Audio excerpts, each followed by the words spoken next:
What's good? It's Russell King here. Today I'm going to be going over my official AEW Double or Nothing official predictions. Overall, I would say that I'm not the most excited for this pay-per-view. There are some bright spots, but overall, I will say that I'm not really looking forward to this pay-per-view. Overall, mainly because I just feel like the build has been very lackluster, and plus the card itself, in my opinion, is it's kind of unpredictable. Very predictable.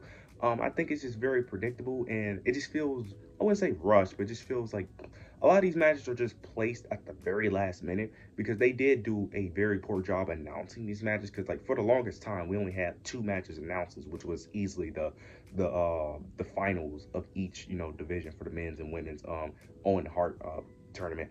But overall, typically AEW does a great job with their pay-per-views, even though their weekly shows haven't been that great, but typically they deliver on a pay-per-view, so most likely this will be a great pay-per-view. But I'm gonna go ahead and jump straight into the review. The first match we start off with is Okada versus Speedball Mike Bailey. This is an example of why is this match happening, and this match being put on at the last minute. Basically, what I got from this was, I'm going based off what happened on Dynamite. Basically, Speedball called out Okada, and then Okada just gave him a title shot. That's literally it. That's what it is. Like, why? Now I know that he did attack Okada because it was, I think, the week before. Yeah, it was the Death Riders, the Young Bucks was all out there brawling. Mike Bailey ended up attacking Okada to prevent him from, I get that, but even then, it's like, why? Like, seriously? Like, why are we having this match? Like, it's for the Continental Championship. Who cares about the Continental Championship? I'm not going to go that deep on this. Okada is winning. That's all I really need to say. Because we all know this is just a filler match to get him to July, which I don't understand why we need a match with Okada in it, because this doesn't serve no purpose for either.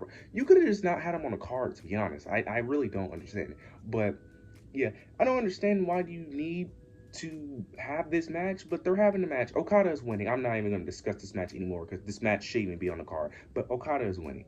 The next match we have is Ricochet versus Mark Briscoe. This is another match I don't understand why we're having on the card. Now, I know they've been feuding for some time. I do know that. I don't know the purpose of the feud. Majority of it has been on Collision. I really don't know the depths of this feud. But this is going to be in a stretcher match, which is also something that I am also very confused about because I never seen a stretcher match. I don't know if they've done this before, but is this, because I know like certain matches have like stipulations like ambulance match and stuff like that, but how does this work? Is it just putting a dude on a stretcher and that's it? Do you got to put him on a stretcher then take him? I don't know how this works. I'm assuming Ricochet picks up the victory here, mainly because he's the newer signee, newer gimmick. Like, I'm assuming you want to keep building up this heel persona of Ricochet, keep his momentum going. I just don't see a reason why Mark Briscoe should win this match, or why anyone should believe he will win this match. Because Mark Briscoe, mainly in majority of his big feuds, he always loses. He loses a lot, to be honest. Like he wins here and there, but for the most part, anytime there's like, mainly when he's fighting for something important, he typically loses. There's nothing really important on the line per se, but I just don't see the reason why he should win this match. I feel like, especially if it's a stretcher match, I'm assuming it's no disqualification, so Ricochet could easily just, use the rules to his advantage to pick up the victory, but you could also say the same for Mark Briscoe. I was just going to say Ricochet. I don't have any reasoning. I don't even know why they're feuding. I could see the story. I could easily see why they would feud based off their personalities, of course, but I don't even know the backstory of why they're feuding. But I'm just gonna go with Ricochet because I just feel like Ricochet needs a victory. That's really it. That's really. I don't have any reasoning. I don't understand why this is on the card, mainly because they mainly be building this up mainly on Collision. But sure, I'm gonna have Ricochet picking up the victory over Mark Briscoe. Now we end up getting Daniel Garcia versus FTR. Now this story, I understand the backstory of this. This is another match that I really don't understand why either. Look, the story itself isn't bad. This is basically a filler feud though, because we're all just waiting until Adam Copeland returns. That's really what we're waiting for. We're waiting for Adam Copeland to return to eventually feud with FTR. Me personally, this feud, I am not that interested in. So I'm also not going to spend much time because I'm not interested in this feud.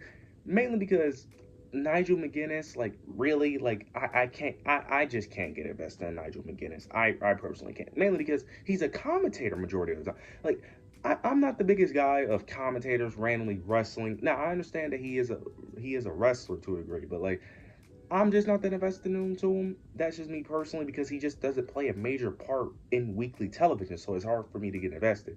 Daniel Garcia is another guy where it's like he's whatever to me, so like he's not. I don't find him that entertaining. He's all right, but like he's not a story mover or anything like that, or he's not that great in the ring where I'm just looking at, oh, this. There's not really an element of this story or feud that I'm just looking at like that gets me excited. Because some feuds, even though it may be boring, the match will be a banger. This match probably will be a banger, but like for me, I'm just not that invested in it. But FTR is clearly winning because you can't have them lose. Like you just can't have them lose. You gotta have them built up for eventually when Aaron Copeland does come back. Eventually he's gonna get a tag team partner. We're all assuming it's Christian, and then they're gonna eventually have that match. So you got to have FTR win. FTR picks up the victory. Now we end up getting the Hurt Syndicate versus Dustin Rhodes and Sammy Guevara. I am not going to speak too much about this for the AEW World Tag Team titles. This basically got set up due to basically Dustin and Sammy randomly coming out, calling their shot, but they had to beat another team. I think it was Top Flight or the Crew. One of those teams they have to beat. They're the number one contender. They're facing the Hurt Syndicate. The Hurt Syndicate win. They're going to win this match. It's that simple. I don't even need to explain. We all know the end goal with this match. The Hurt Syndicate is winning, and that's really it. I'm not going to go that in depth. Now we end up getting the women's finals for the Owen Hart tournament. Mercedes Moné versus Jamie Hayter. The winner goes to All In to face the AEW World Champion Toni Storm. I like what they did yesterday on Dynamite. I love their segment. I wish they would have had more of those. But their segment not last week, yesterday was really good. I love the back and forth they had. But this comes down to a very simple. This comes down to very simple that Mercedes Moné is winning. I'm not even gonna try to pretend that Jamie Hayter has a shot. Now, personally, I want Jamie Hayter to win this match. I do, but she's not winning. She has no shot. We all know where this is going. I feel like it's very predictable where this is going. Mercedes Moné is not losing. Now, they try to tell the whole thing in their segment yesterday that Mercedes lost her New Japan Championship, so now this is the beginning of her downfall. I'm not buying it. No, this is not the beginning of her downfall. She's gonna win, and then she's probably gonna win at All In. That's really what's gonna happen. They probably just let her drop the title because they just needed her to drop it so she could hold the AEW World Championship, for being honest. But yeah, Mercedes Moné is winning. I'm not even gonna try to find a way for Mercedes is winning. I'm sorry, Jamie Hayter is not winning. Mercedes Moné, she's winning. She's going to All In to face Toni Storm, and that's the end of it. But I have Mercedes Moné picking up the victory and becoming the winner of the women's side of the Owen Hart tournament. Now we get the Anarchy in the Arena match. The Death Riders and the Young Bucks team up versus the babyface team with Kenny Omega, Swerve Strickland, Powerhouse Hobbs, Willow Nightingale, and Shibata and Samoa Joe. Okay, this match I do not care for at all. They all have history with the Death Riders. They all have been, multiple men have been cost opportunities against the Death Riders for the championship. Swerve, Samoa Joe. You have Kenny Omega, his history with the Young Bucks. Willow Nightingale has been feuding with Marina Shafir. She's been getting involved. Like, look, there's history here. I just don't care, mainly because the story, I wouldn't say the story's bad. It's the Death Riders. Any storyline with the Death Riders is just bad or very mid. The Death Riders are clearly going to win this match because I don't see why they will lose, to be honest. Especially, you've been doing this whole takeover angle for how many months at this point?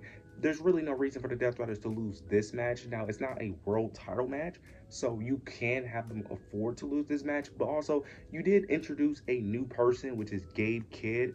I think that's his name, if I'm not mistaken. But Gabe Kidd, who started interfering in their matches, which was very weird because he interfered yesterday on Dynamite, but he didn't interfere in the 6-man tag. That was very confusing. But he interfered at the end of the show. But he's clearly going to play a part, which is very weird that he's not in this match because I don't understand why you had him interfere last week, but he's not in this match. But I'm assuming he's going to play a factor into this match as well. I have the Death Riders winning. Not going to go that in depth, but the Death Riders are going to win.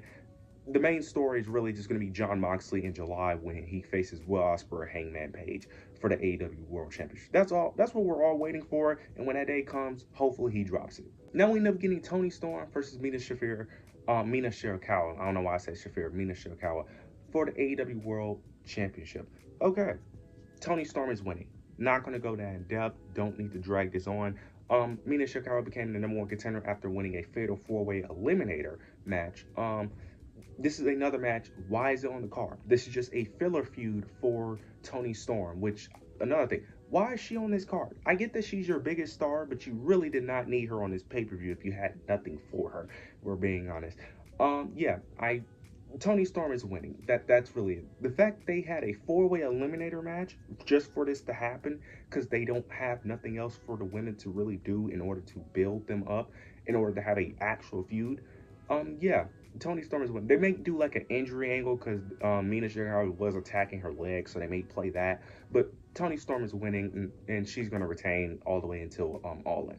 Now we'll get the main event: Will Ospreay versus Hangman Adam Page, winner the finals of the Owen Hart tournament. This is very interesting. Now I think there's a very obvious winning here, but there are some people that are saying that Hangman could possibly win. I like the idea of Hangman winning more, but I'm going with Ospreay. I think Will Ospreay is going to be the one that's going to be the one to dethrone Jon Moxley. He's going to become the first, well, this will be his first time winning the AEW champion. I think they're going to crown a new champion to be the one to dethrone Moxley, to be that face of AEW, the guy that saved AEW.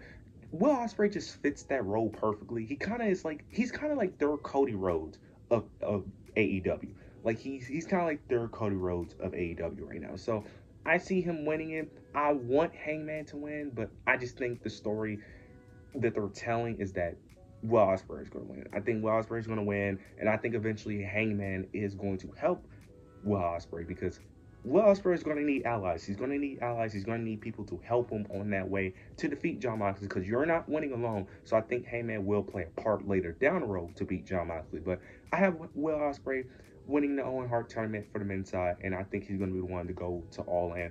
Overall, this show, like I said, there's a lot of half the card. I don't understand why we even having these matches, but overall, the matches itself are probably going to be great, but the whole entire card, not the most excited for, because really half of these matches shouldn't even be on a pay-per-view. They should just be on a Dynamite or Collision. But overall, you guys let me know your thoughts and opinions down below. Make sure to like, comment, subscribe. But yeah, that's it.